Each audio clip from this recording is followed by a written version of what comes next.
Olá, meus amigos, meus irmãos, sejam todos bem-vindos a mais um encontro nosso aí de estudo, né? Um momento muito simples, com muita dificuldade às vezes da nossa parte de interpretação, mas estamos no esforço, né? No esforço de seguirmos juntos, tentando perseverar nessa tarefa que é estudar o Evangelho. É muito mais importante que isso, fazer com que esses estudos sirvam de instrumentos, né? De ferramentas, de forma tal que consigamos viver de uma maneira mais tranquila e mais serena. Nosso estudo é um estudo baseado numa obra de Emmanuel chamado Evangelho por Emmanuel. Estamos estudando o Evangelho de Lucas, né? Sempre, evidentemente, colocando os livros da base doutrinária espírita, né? Tentamos sempre fazer isso. Sempre que eu vou estudar, que eu vou ler o texto de estudo da semana, já de imediato eu pego as obras básicas e tento fundamentar as reflexões que colocamos aqui nas obras básicas. Nem sempre eu faço as devidas citações, é algo que eu quero até mudar a partir dos próximos estudos e nesse de hoje também, por estar sempre trazendo mesmo, né, a leitura de textos das obras básicas, porque senão fica parecendo uma reflexão minha e muitas vezes não é uma reflexão, eu estou simplesmente repassando o que eu li nas obras básicas, ok? Então sejam todos muito bem-vindos, que Deus nos proteja, nos ilumine e que possamos aí aproveitar o estudo da melhor maneira possível. Na semana passada, eu sempre gosto de fazer esse gancho, né? Nós estávamos estudando uma passagem bíblica em que Jesus tem um contato com Marta e Maria. Encerramos ali aquela passagem. A partir de hoje e das próximas semanas, nós vamos tratar do momento em que Jesus está com os discípulos e ele, a pedido do discípulo, ele ensina os discípulos a orar, que é aí que surge a oração do Pai Nosso, né? A oração do Pai Nosso nós vamos encontrá-la no Evangelho de Mateus e também no Evangelho de Lucas, e são versões bem diferentes uma da outra, né? Essa versão mais conhecida nossa aí, nós vamos encontrar no Evangelho de Mateus. No Evangelho de Lucas, que é o que nós estamos estudando atualmente, tem algumas pequenas variações aí nessa oração que Jesus ensinou. Bom, estamos em Lucas 11, 1, capítulo 11, versículo 1. O versículo nosso de estudo, como um todo, é esse aqui, ó. E aconteceu isso, enquanto ele estava orando em certo lugar. Quando acabou, um dos discípulos lhe disse: Senhor, ensina-nos a orar. É esse trechinho que nós vamos estar estudando hoje. Como também João, aqui João Batista, né, ensinou aos seus discípulos. Bom, é muito interessante essa pergunta. Não é uma pergunta, né? É uma solicitação, é um pedido, aliás, que é feito ao Cristo, porque é um pedido que ele não ficou ultrapassado, né? Será que nós sabemos orar? Será que após 2000 anos, apesar de termos aí os evangelhos, né? Todo o texto bíblico e as obras que tratam desses textos bíblicos, será que nós já aprendemos a orar? É uma pergunta que a gente tem que se fazer. E talvez seja uma dos pedidos mais belos do Novo Testamento, né? Pediram tantas coisas a Jesus, pediram tantas curas, tantas coisas vinculadas muitas vezes ao mundo material, né? Algumas ele atendeu, outras não. Então esse pedido de um discípulo de Jesus, que segundo Humberto de Campos é um dos filhos de Alfeu que faz, eu não sei qual deles, não fica claro isso no texto, mas é um pedido muito bonito, né? Você ligar para o Mestre: Senhor, nos ensina a orar. Lembrando que eles eram todos judeus e eles já tinham o hábito de orar, porque o povo judeu, ele aprendeu a orar desde muito cedo, né? Então, não é que eles não conheciam o que era orar. Eles queriam orar sustentados pela proposta nova que eles estavam encontrando naquele momento, que era o Evangelho, né? Então é um pedido muito bonito e muito atual, né? Que nós precisamos, inclusive, continuar fazendo, né?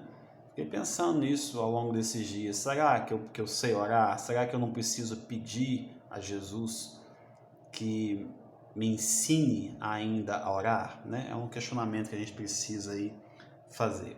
Bom, Allan Kardec, o nosso emérito codificador, ele tratou da oração em toda a obra básica. Então, todas as obras básicas, a obra básica, você pegar o Livro dos Espíritos, Evangelho segundo o Espiritismo, a Gênesis, Céu e Inferno e o Livro dos Médiuns, são os chamados 5 obras básicas, né? Tem outros, mas os 5 são esses. Nós vamos encontrar nessas obras capítulos que tratam da oração. Para esse estudo de hoje, eu me baseei no Livro dos Espíritos e também no Evangelho segundo o Espiritismo, tá? No Livro dos Espíritos, Kardec tratou na parte que trata das leis morais, ele usou uma lei chamada Lei de Adoração, que está lá no livro 3º, capítulo 2. Quem quiser conferir depois, tá? Livro 3º do Livro dos Espíritos, capítulo 2, título Lei de Adoração. Nessa parte do Livro dos Espíritos, Kardec tratou de muita coisa interessante. Ele trata do objetivo da adoração, ele trata da adoração exterior, ele trata da vida contemplativa, ele trata da prece, ele trata do politeísmo, ele trata do sacrifício e do sacrifício. São esses os temas desse capítulo, tá? Então, quem puder depois dar uma lida em algumas partes desse capítulo aí. E no Evangelho segundo o Espiritismo, nós nos baseamos num penúltimo capítulo do Evangelho, que é chamado Pedis, deixa eu ver se é isso mesmo, Pedis e obtereis. Deixa eu ver se é isso mesmo. Isso, capítulo 27 do Evangelho segundo o Espiritismo, Pedis e obtereis. É o penúltimo capítulo, porque o último capítulo, que é uma parte bem desconhecida de nós espíritas ainda, Kardec fez questão de colocar uma coletânea de preces, que ele chamou de coletânea de preces espíritas, né? Então tem ali um conjunto de preces, né? Já vi, por exemplo, eu já ouvi espírita falando que espírita não pode ler prece pronta, não pode, é um desconhecimento profundo da codificação, porque o último capítulo do Evangelho segundo o Espiritismo trata exatamente de uma coletânea de preces espíritas, né? E tem preces aqui maravilhosas, então que vale a pena dar uma olhadinha lá, que é uma parte bem desconhecida, inclusive ele começa falando do Pai Nosso, né? Kardec trata de cada frase ali do Pai Nosso, vem estudando, e depois um conjunto de preces aí para as mais variadas situações, ok? Então, me baseei aí, Livro dos Espíritos, capítulo Lei de Adoração, Evangelho segundo o Espiritismo, capítulo Pedis e obtereis, ok, gente? Bom, mas o que seria orar, né? Questão 649 do Livro dos Espíritos fala assim: em que consiste a adoração, né? É a elevação do pensamento a Deus. Pela adoração, sua alma se aproxima dele. Então, adorar a Deus é você elevar o seu pensamento de tal forma que nós nos tornamos mais próximos da divindade, né? A adoração é o resultado, questão 650. A adoração é o resultado de um sentimento inato ou produto de um ensino? Ou seja, essa pergunta é muito interessante, né? Nós nascemos com esse sentimento de elevarmos nosso pensamento a Deus, nós temos isso em nós de maneira inata, ou é preciso ensinar? Olha a resposta que os Espíritos nos dão. Sentimento inato como da divindade. Olha só, da mesma forma que nós temos dentro de nós a ideia, o sentimento inato de que Deus existe, nós temos também dentro de nós a ideia, o sentimento inato de que é preciso nos comunicarmos com Deus. É preciso elevarmos o nosso pensamento de tal forma que consigamos conversar com Deus. Isso jaz dentro de nós. Ah, mas Juliano, se pegar um ateu, por exemplo, né? Ele não faz oração, mas aí a gente tem que entender o que é orar. O que é orar. E com toda certeza, em algumas circunstâncias da vida dele, por mais que ele não diga isso, ou até mesmo que ele nem perceba, ele vai sentir uma vontade de ter um contato com o divino, com o transcendente. Aí dá o nome que você quiser dar, não importa o nome, né? E é essa vontade, esse sentimento inato que os Espíritos estão nos dizendo aqui, que todos nós carregamos dentro de nós, né? Então, é um sentimento inato como o da divindade. Ainda dentro desse raciocínio de como orar, eu estou falando disso, gente, porque eu esqueci de falar o título do nosso livro, do texto, né?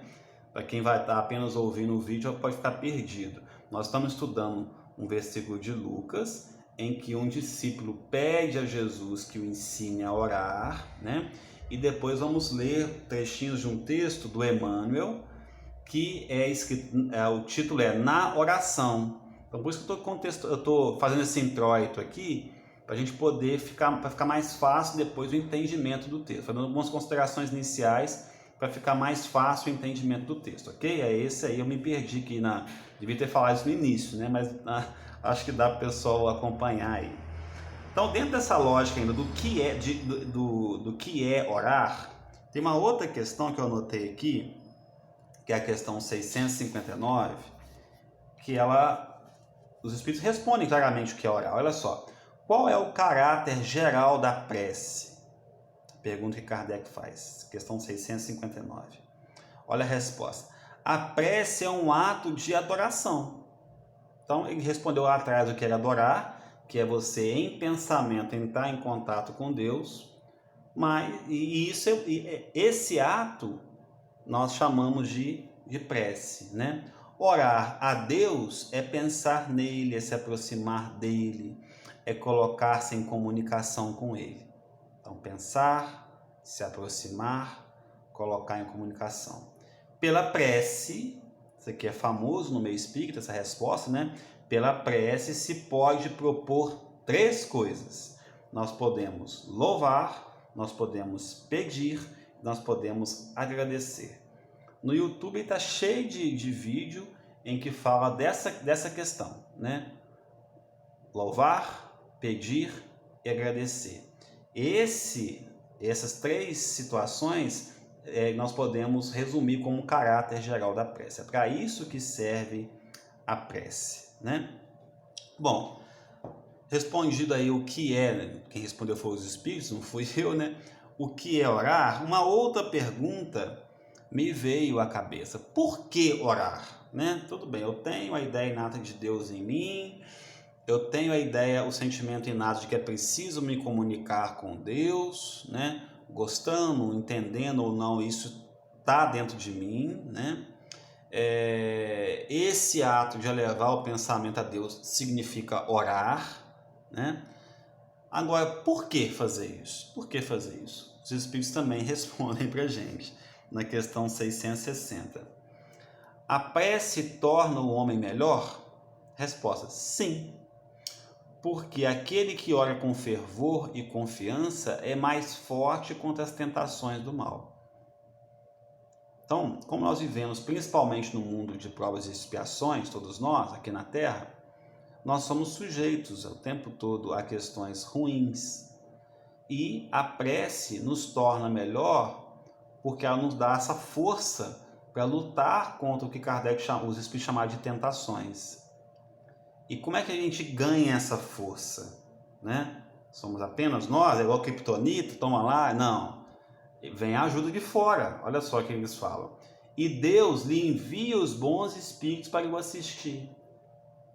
Então, quando nós oramos, nós entramos em contato, nós mudamos a nossa frequência de pensamento. Ao elevarmos a nossa frequência de pensamento, adentramos em contato com frequências superiores, que estão sempre dispostas a nos ajudar, né? E aqui vem algo muito importante, eles encerram a resposta assim, ó, é um socorro que não é jamais recusado quando pedido com sinceridade. Não é jamais recusado. Isso é importante a gente frisar. Uma prece, ela sempre tem endereço certo. E ela vai ter, o remetente você vai receber resposta dessa prece, né?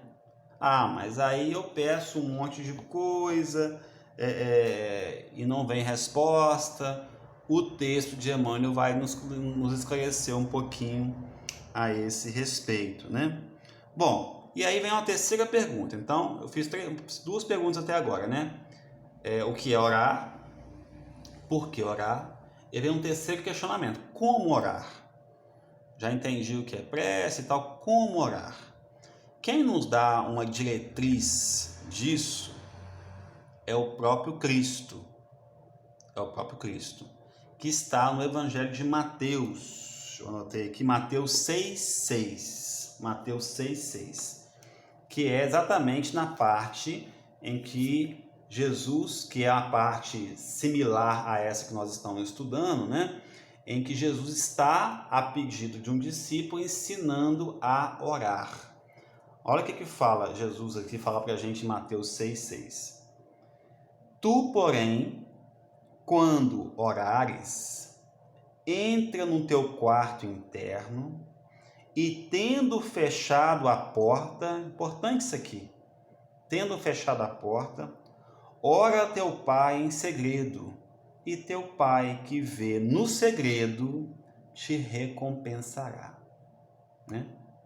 É importante fechar a porta para que seja o seu momento com Deus. Fechar a porta não física, lógico. Nós estamos falando do quarto interno. É o seu momento de comunhão com o seu Pai Criador, que é Pai de todos, mas também é Pai seu. E Ele permite que você tenha essa intimidade com Ele. Mas para que você tenha essa intimidade com o Criador, é preciso que você feche a porta. Feche a porta de tudo que estiver ao seu redor, das coisas menos importantes naquele momento, para que você tenha o seu momento de intimidade com Deus. Então essa é a diretriz que Jesus nos dá, né? Como orar? Depende de você parar e entrar para dentro do seu quarto. Agora, isso pode ser nas mais diversas formas, nas mais variadas formas. Não existe um jeito só. E é exatamente dessas diversas formas que Emmanuel vem comentar alguma coisa para a gente no texto. Texto que está no livro Caminho, Verdade e Vida, cujo título é Na Oração. Na Oração. Ok, gente?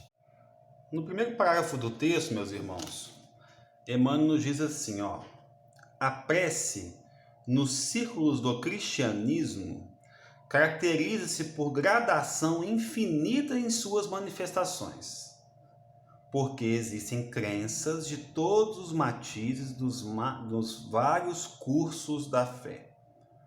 Então, se nós nos restringirmos apenas ao cristianismo, sem nos preocuparmos com os outros cursos de fé, que Emmanuel chama aqui, budismo, islamismo, hinduísmo, enfim, todos os ismos aí,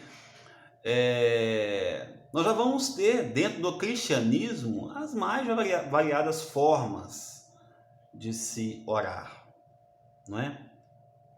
Só que como todas elas são corretas, não existe uma forma incorreta, na verdade, porque como nos diz o Livro dos Espíritos, também numa questão que eu não li aqui mais para vocês, mas está dentro daquele grupo de questões que nós estávamos estudando, os Espíritos nos dizem que a intenção é tudo, a forma não é nada. A forma não é nada, a intenção é tudo. Isso é uma fala dos Espíritos. Quando eles dizem que a forma não é nada, eles não estão negando a forma. Eles não estão dizendo que quem pega, por exemplo, como um católico, vai rezar o terço, que aquilo não é uma oração. Não é isso que eles estão dizendo. Ele pode estar ali numa profunda sintonia com o divino, orando um terço.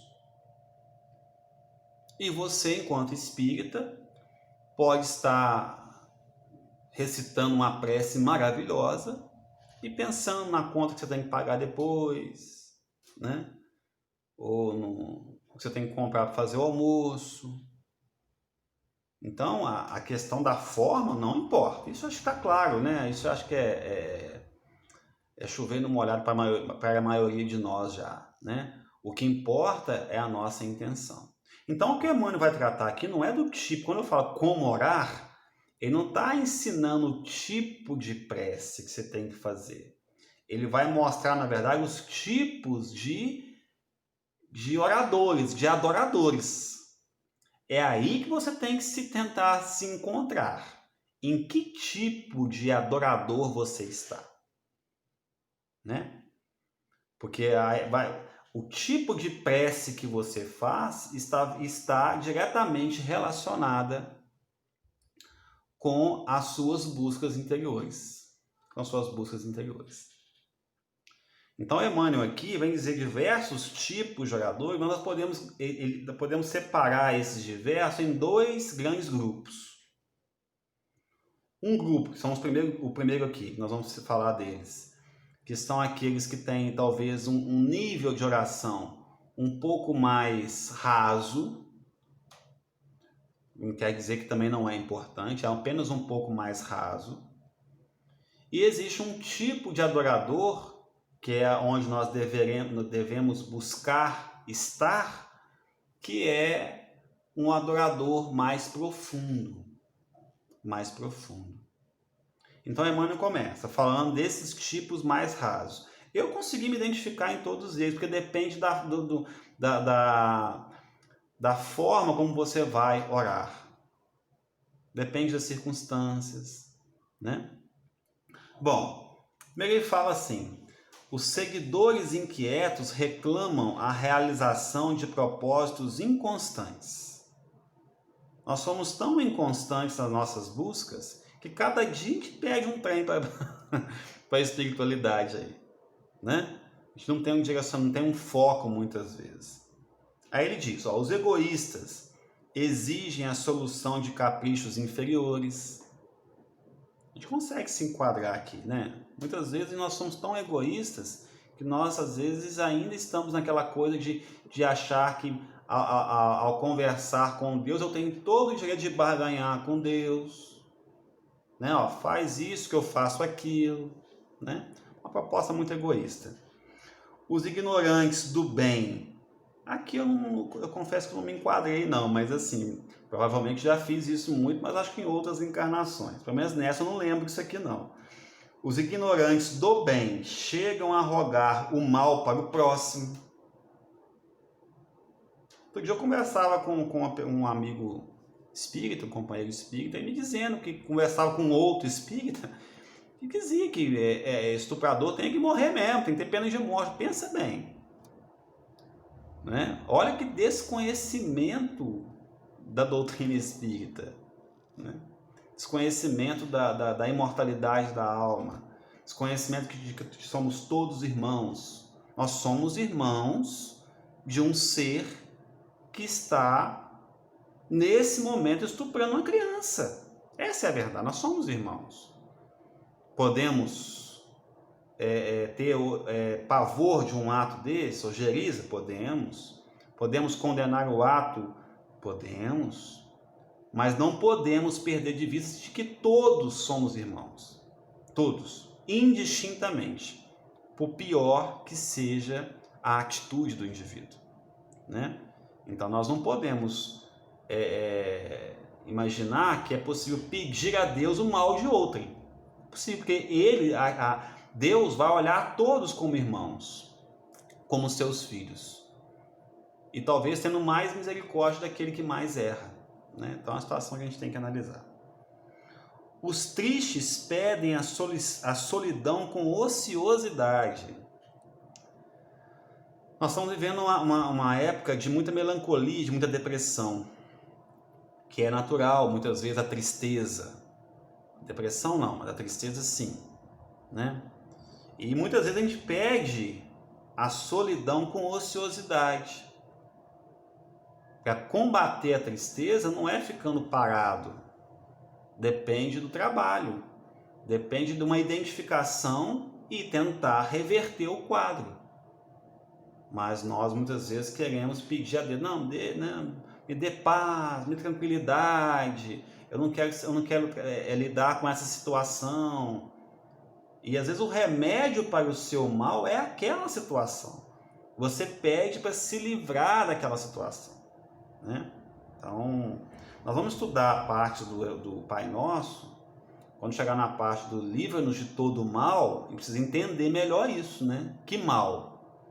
É o mal que você está imaginando? Ou será que Jesus está mandando me livrar do mal que, na verdade, a espiritualidade está enxergando na sua vida? É uma outra perspectiva. Os desesperados suplicam a morte, né? Aqui é até pesado, né? Muitas vezes numa situação de desespero, solicita-se até a morte. Emmanuel continua falando, colocando mais algumas situações. É interessante que coloca assim: Jesus suporta paciente todas as fileiras de candidatos do seu serviço. Jesus entende isso tudo porque Jesus é muito acima de nós, então ele compreende isso tudo, né? E suporta pacientemente. Ele não desiste de nós, de sua iluminação, estendendo-se mãos benignas. Além de nos suportar, estende as mãos para a gente ainda, tolerando-lhes as queixas descabidas e as lágrimas inaceitáveis. Apesar do egoísmo, da ignorância, da tristeza que você quer estar cada vez mais ocioso, das lágrimas inaceitáveis, das queixas, das reclamações descabidas, Jesus continua nos estendendo as mãos. Então, até aqui, no texto de Emmanuel, é um nível de orador no sentido de quem vai orar, né? Ou, vamos mudar o termo, adorador. Aqui é um nível, né? Eu consegui me encontrar em alguns desses níveis bem rasteiros aqui. Agora, Emmanuel traz um nível mais profundo. Ele coloca assim, ó, todavia, ou seja, ele começa, né, a mudar. Quando aceita alguém no discipulado definitivo, quando você toma a decisão de realmente ser um discípulo do Cristo, é uma decisão definitiva, que eu acho que é isso que ainda falta para a maioria de nós, eu me incluo nisso. Algo acontece no íntimo da alma contemplada pelo Senhor. Acabam as rogativas ruidosas para os petitórios. Acalmam-se os desejos tumultuários. Você percebe os seus desejos, isso se acalma. Você percebe que o caminho não é aquele. Converte-se a oração em trabalho edificante. Aí que ela chega num patamar mais elevado, né? A oração ela é convertida em trabalho. Por isso que eu disse anteriormente que a forma não importa. Vocês podem estar varrendo uma casa e numa profunda sintonia com Deus. Em prece. Em prece. O discípulo nada reclama. Difícil isso, né? Nós somos os reclamadores do universo, né? Pelo menos no sistema solar nós somos. E o mestre respondendo às orações, a resposta vem. Modifica-lhe a vontade. Olha só a importância disso aqui. Quantas vezes nós gostaríamos de ter vontades diferentes, mas ainda não sentimos? É porque nós ainda não conseguimos viver nesse estágio, nesse estado oracional, né? Ainda é difícil para nós. Aqui Emmanuel está mostrando um patamar que nós ainda vamos chegar. Eu acho que nós experimentamos esse nível mais profundo em algumas circunstâncias das nossas vidas. Todos nós, se formos avaliar, nós já experimentamos isso. Só que nós não conseguimos ficar lá nessa profundidade. Ou nessa altura, né? Profundidade da ideia de baixo, né? Mas nessa altura, nós acabamos voltando para a parte mais rasa, né? Todos os dias, tirando do pensamento os objetivos inferiores, ou seja, alijando, né? Tirar. Nós vamos criando esse hábito, nós vamos nos aprofundando cada vez mais, e os nossos pensamentos inferiores vão se tornando cada vez menos rotineiros. É preciso disciplina no ato de orar, né? No ato de orar. No livro Boa Nova, meus irmãos, Humberto de Campos, no capítulo 18, deixa eu pegar aqui. Tem uma hora que Jesus, Pedro estava falando com ele que tem muita dificuldade, Simão Pedro, de alcançar, né, esse nível mais profundo de conexão com Deus. E Jesus entende aquela postura de Pedro. Ele diz o seguinte para Pedro, olha só que bonito: Pedro, enquanto orares pedindo ao Pai a satisfação de teus desejos e caprichos, olha Jesus falando a mesma coisa que o Emmanuel aqui, né? Ou melhor, o Emmanuel fala a mesma coisa que o Cristo. Mudar a vontade. Olha só. Enquanto orares pedindo ao Pai a satisfação de teus desejos e caprichos, é possível que te retires da prece inquieto e desalentado. Quantas vezes a gente acaba uma oração e você está mais inquieto do que você começou e em mais desarmonia do que você iniciou, porque está vinculado aos nossos desejos e caprichos. Mas, aí ele dá a diretriz: sempre que solicitares as bênçãos de Deus, a fim de compreenderes a sua vontade justa e sábia a teu respeito, é pessoal, é com você, é uma relação íntima, receberás pela oração os bens divinos do consolo e da paz. Então é preciso identificarmos, né, quais são os nossos desejos e caprichos. Será que essa sintonia minha com Deus não está pautada nesses desejos e caprichos, né? Livro Boa Nova, tá? Capítulo 18. E aí Emmanuel encerra o texto, né? Relembrando uma fala de Jesus, quando ele nos diz: disse-lhe o mestre, levanta-te e segue-me. E ele ergueu-se e seguiu. Bom, meus irmãos, esse é o nosso estudo. Esperamos aí que possa servir para alguém, né? Seja encarnado ou desencarnado. Temos que lembrar que desencarnados vêm estudar conosco. Isso aí, apesar de eu não ter uma mediunidade ostensiva, não tenho dúvida, porque é um estudo muito simples, muito singelo, mas feito com muito comprometimento, tentando se pautar nas obras espíritas, né? Onde nós tentamos refletir um pouquinho aí de como orar. O que é orar, como orar, né? Para que possamos um dia, quem sabe, vivermos num estado oracional. Nós vamos chegar lá, né? Nós vamos chegar num patamar, por exemplo, de uma Madre Teresa de Calcutá. É famoso os oradores espíritas têm falado muito dessa passagem, né? Onde uma pessoa pergunta a ela que ela tinha permitido que se escrevesse um livro de prece, de frases oracionais, né? E aí o jornalista pergunta, fala: Madre, como que a senhora conversa com Deus, né? Ou como que a senhora ora? E ela responde para ele: meu filho, eu não digo nada. Eu não digo nada. E aí o jornalista inquieto, né, falou: mas como é que pode, gente? Deve ter pensado: não é que pode, né?